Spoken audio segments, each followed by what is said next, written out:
Pernah nggak sih kalian sadar kalau semua benda di sekitar kita sebenarnya termasuk zat? Air yang kita minum, udara yang kita hirup, bahkan meja dan buku yang kita gunakan setiap hari termasuk zat.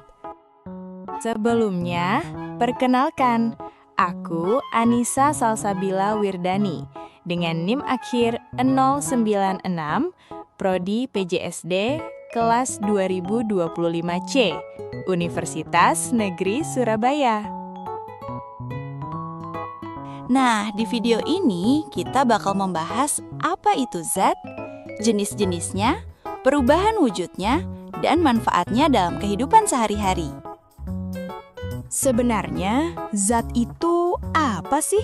Atau kalian pernah dengar kata zat, tapi belum tahu artinya? Jadi, zat adalah segala sesuatu yang memiliki massa dan menempati ruang atau volume. Artinya, semua benda yang ada di sekitar kita, seperti meja, buku, air minum, bahkan udara yang kita hirup, termasuk zat loh. Kenapa? Karena benda-benda tersebut punya berat dan membutuhkan ruang atau tempat.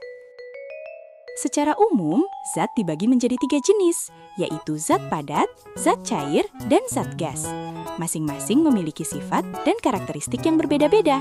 Yuk kita bahas satu persatu. Jenis zat yang pertama adalah zat padat. Zat padat memiliki bentuk dan volume yang tetap. Artinya, bentuknya tidak berubah walaupun dipindahkan ke tempat lain.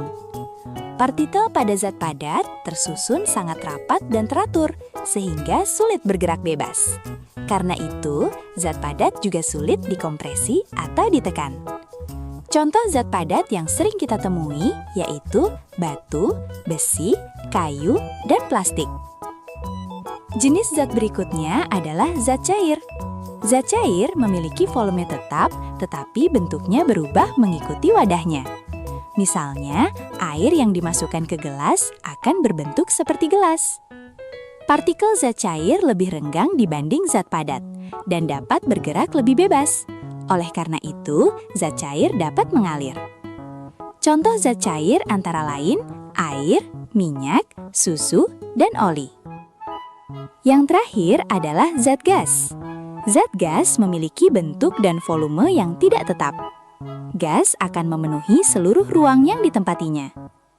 Partikel gas sangat renggang dan bergerak bebas ke segala arah. Karena itu, gas mudah dikompresi atau ditekan. Contoh zat gas yaitu udara, oksigen, asap, dan uap air.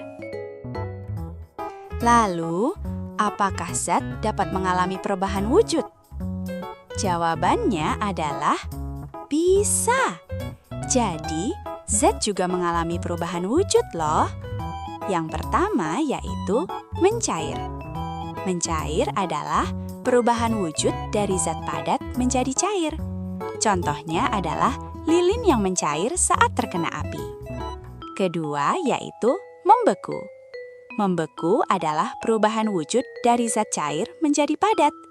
Contohnya yaitu air akan menjadi es saat dimasukkan ke freezer. Ketiga yaitu menguap.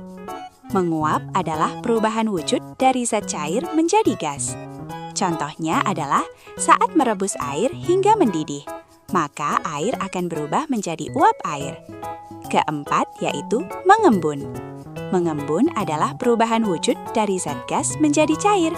Contohnya adalah adanya embun pada saat udara dingin. Kelima yaitu menyublim. Menyublim adalah perubahan wujud dari zat padat menjadi gas. Contohnya adalah kapur barus yang perlahan-lahan menyusut saat diletakkan di ruang terbuka atau lemari. Keenam yaitu mengkristal. Mengkristal adalah perubahan wujud dari zat gas menjadi padat. Contohnya adalah proses terbentuknya salju dari uap air. Setelah mengetahui jenis dan perubahan wujud zat, ternyata zat juga mempunyai sifat-sifat tertentu loh. Nah, sifat zat ini dibagi menjadi 2, yaitu sifat fisika dan sifat kimia. Kira-kira apa perbedaan keduanya ya? Yuk kita bahas. Sifat fisika adalah sifat yang dapat diamati tanpa mengubah zat tersebut menjadi zat baru. Contohnya yaitu warna dan bau. wujud zat seperti padat, cair, dan gas, serta kerapatan dan kelarutan suatu zat. Sedangkan sifat kimia berkaitan dengan kemampuan suatu zat untuk berubah menjadi zat lain melalui reaksi kimia. Contohnya yaitu mudah terbakar, berkarat, dan mudah terurai, serta bereaksi dengan asam atau basa.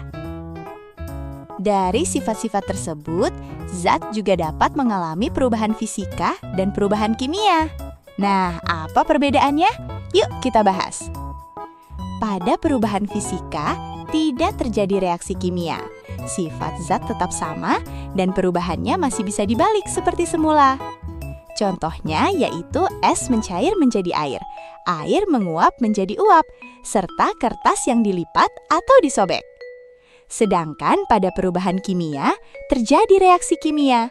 Sifat zat berubah dan umumnya perubahan tidak bisa dibalik.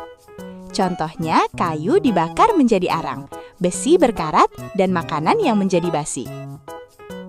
Zat juga memiliki banyak manfaat dalam kehidupan sehari-hari loh. Zat padat dapat dimanfaatkan untuk bahan konstruksi bangunan seperti beton, batu, dan kayu. Kemudian juga dapat digunakan untuk peralatan rumah tangga, serta digunakan untuk membuat pakaian.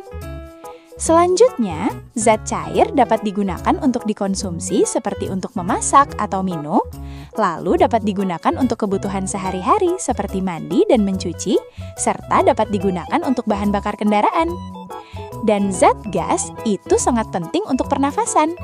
Zat gas juga dapat digunakan untuk bahan bakar LPG, pendingin ruangan atau freon, serta berbagai kebutuhan industri.